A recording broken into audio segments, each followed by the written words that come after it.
હું ભરત માડમ, બામણાસા ગેડ, ઓજત નદીનો જ્યાં પારો તૂટ્યો છે ત્યાં અમે હાજર છીએ. સ્થળ ઉપર પહોંચ્યા છીએ અમારા ગ્રુપ સાથે. આ પારો આગળ પડતો જાય છે અને પાણીની સ્પીડ જોઈ શકો છો આપ, કેવી સ્પીડથી પાણી આવે છે.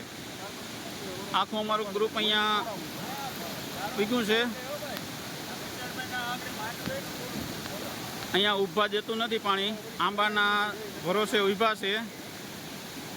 આ પાણીની સ્પીડ આપ જોઈ શકો છો. આ બધું પાણી આમ જાય છે.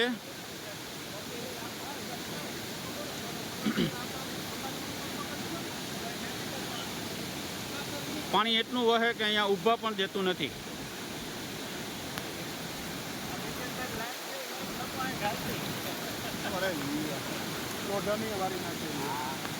આ ઓજત નદી, અહીંથી પારો તૂટ્યો છે.